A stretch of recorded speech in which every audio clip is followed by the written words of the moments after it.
Hello there, Vanagon addicts. It's Ken Wilford here at Vanagon, just bringing you back to show you uh, our finished product after we got done with our fuel line replacement.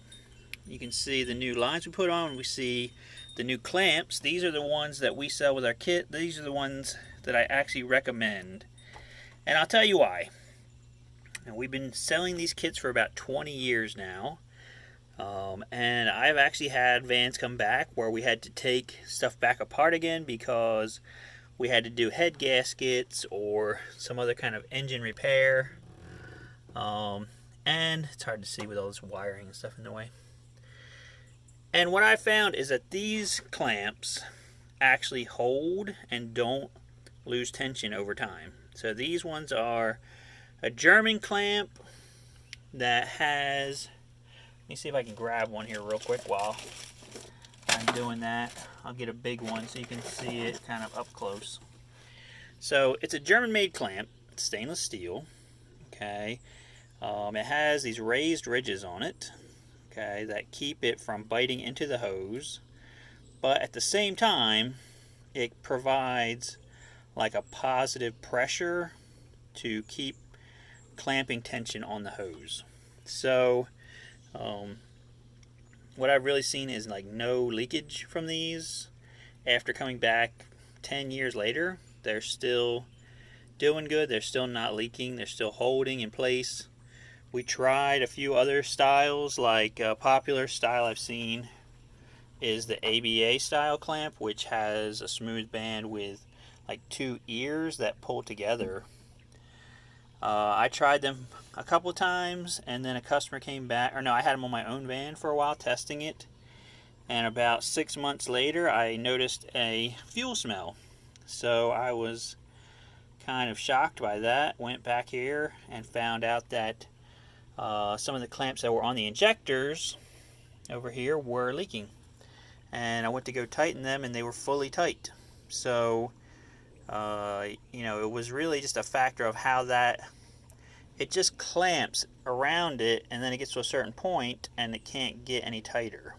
Okay, so if the hose shrinks because of the temperature of the day, which sometimes it seems like certain temperatures cause them to leak more than others, it will definitely loosen. And it's kind of like that whole cracking process you have with stone, where it's loosening, tightening, and eventually it will make itself be loose and cause leaks. So these don't seem to have that problem. I mean, I don't know when I should call a test done when I've been testing these for about 20 years and they've been doing good. 10 years, I would say you should be replacing your fuel lines every 10 years. That's what I would recommend. I had a customer call me the other day. He replaced his 7 years ago with our kit. He's like, what do you think? I'm like, yeah, a couple more years, you should definitely do it. I've had these apart 10 years in, and they're still good on the inside. So, it's not like emergency, but I would say it's smart. So you can see too, we put on our new sleeving that we have on our site as well. This is a part that a company that we were talking to a few years ago. We were like, that would be nice to reproduce that, and they started doing it.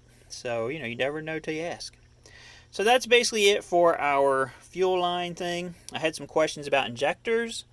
I would recommend, getting the injectors cleaned. A lot of times there's a local shop that can do that for you, cleaned and flow tested. There's a place you can go that's online. It's called Witch Hunter Performance that can do that. You can mail them in. I think it's about $35 an injector, and they give you like a before and after flow thing to see how they're doing and that kind of thing. I mean, they don't really do much though, as far as I know. They test them, they clean them, they put them in like an ultrasonic cleaner.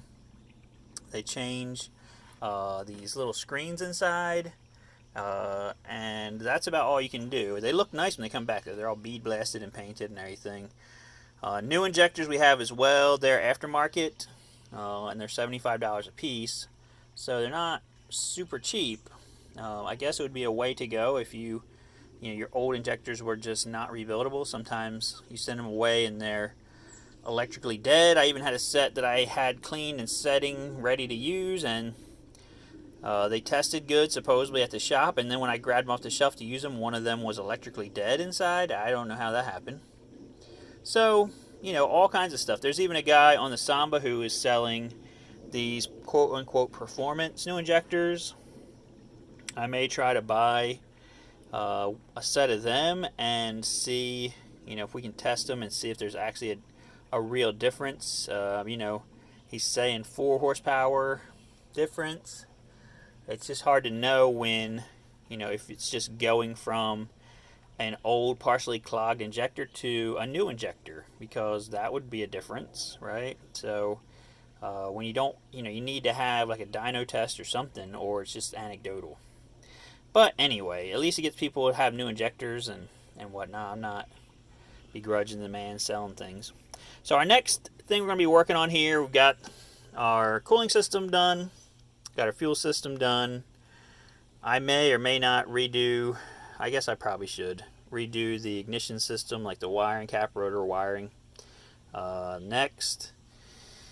But really what I'd like to do next is get the AC system going. So in this car they have, this is your compressor, of course, and your line, and this is your low side. This is where you would normally fill the system.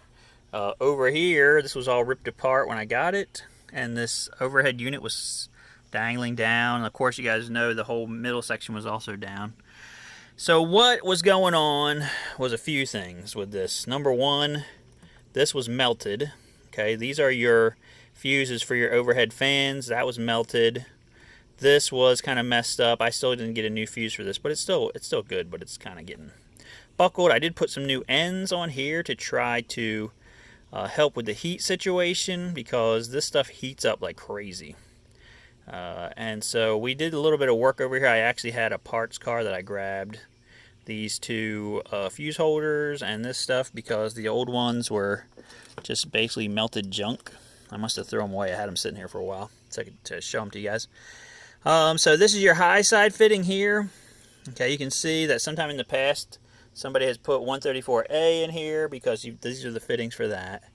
And just to be honest with you, that's what I would do.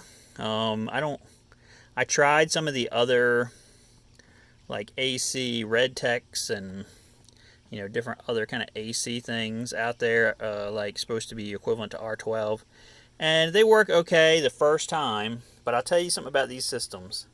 They love to leak, and usually, even if you go through everything, fill everything, do O-rings, do everything, you'll still be charging it like once a year. If everything's going great, you'll be charging once a year. Okay, I've had bills from customers who bought brand new Vanagons back in the 90s, and I had their whole service history. And guess what? They were charging the AC once a year back in like the 90s. So it's just the way the system's designed.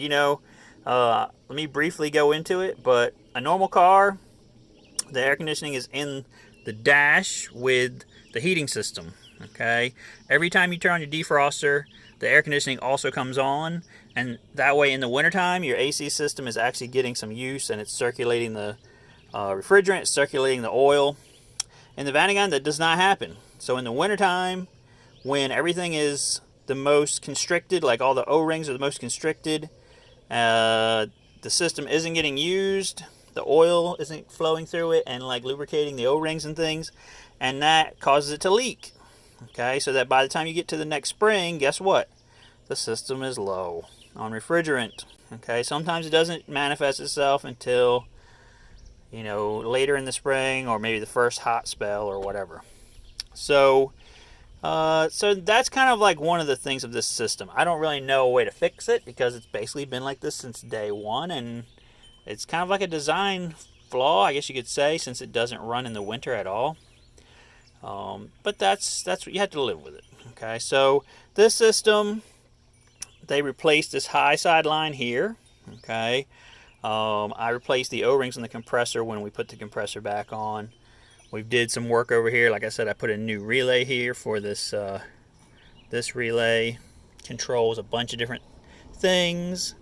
We did that. We got some new things here, some new fuses, but one of the naughty things I saw, and you can probably see it here, this is where the dryer lives here.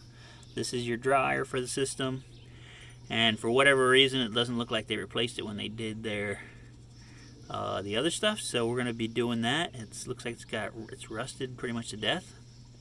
I don't know why you would put new AC hoses on a car and not put a new dryer on the car, but you know, whatever. So we'll do that, pull a vacuum on the system and try to charge this. I'll show you guys how we do all that stuff.